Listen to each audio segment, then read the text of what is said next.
భయ్య retro movie ఎలా ఉందంటే మూవీ బాగుంది భయ్య, నెక్స్ట్ లెవెల్ ఉంది మూవీ మాత్రం. సూర్య అన్న ఎలివేషన్ మాత్రం పేరంటే వేరే లెవెల్ భయ్య. ఎంట్రీస్ కూడా నెక్స్ట్ లెవెల్ ఉంది. Suriya getups makeover next level గా చూపెట్టారు. కార్తీక్ సుబ్రాజ్ గారు, సూర్య గారు కంప్లీట్ మేక్ ఓవర్ అయ్యారు భయ్య ఈ మూవీలో. పూజా గారు కూడా నెక్స్ట్ లెవెల్ యాక్ట్ చేశారు. సింపుల్ గా చాలా బాగుంది భయ్య ఈ మూవీ. కార్తీక్ సుబ్రాజ్ గారు ముందే చెప్పారు ఒక లవ్ స్టోరీ అని. లవ్ స్టోరీతో పాటు యాక్షన్ కూడా నెక్స్ట్ లెవెల్ గా చూపెట్టారు భయ్య. మూవీ మొత్తం 90s బ్యాక్గ్రౌండ్ చూపెడతారు. నెక్స్ట్ లెవెల్ ఉంది ఆ పీరియాడిక్ లుక్ మాత్రం. బ్యాక్గ్రౌండ్ స్కోర్ కూడా బీజిఎం కూడా చాలా బాగా అనిపించింది. సంతోష్ నారాయణ నెక్స్ట్ లెవెల్ ఇచ్చారు బీజిఎం, బ్యాక్గ్రౌండ్ స్కోర్ కూడా. మూవీలో సాంగ్స్ కూడా చాలా బాగున్నాయి భయ్య. మూవీ స్టోరీ విషయం కూడా చాలా సింపుల్ స్టోరీ భయ్య. మూవీలో సూర్య గారు ఒక గ్యాంగ్స్టర్ భయ్య. తన లవర్ కోసం మొత్తం గ్యాంగ్స్ వదిలేసి మళ్ళీ తిరిగి ఎలా పొందాడు అనేది మూవీ స్టోరీ. ఈ మూవీలో మార్షల్ ఆర్ట్స్ నెక్స్ట్ లెవెల్ చూపెడతారు భయ్య. కరాటే, టైకాండో అని నెక్స్ట్ లెవెల్ చూపెడతారు.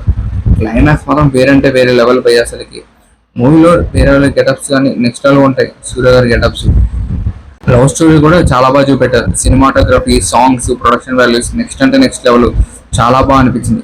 కార్తీక్ సుబ్రాజ్ గారు నెక్స్ట్ లెవెల్ డైరెక్ట్ చేశారు భయ్య మూవీ మాత్రం. ఎంతమంది ఈ మూవీ చూసారో కింద కామెంట్ చేసి చెప్పండి. ఛానల్ కూడా సబ్స్క్రైబ్ చేసుకోండి భయ్య.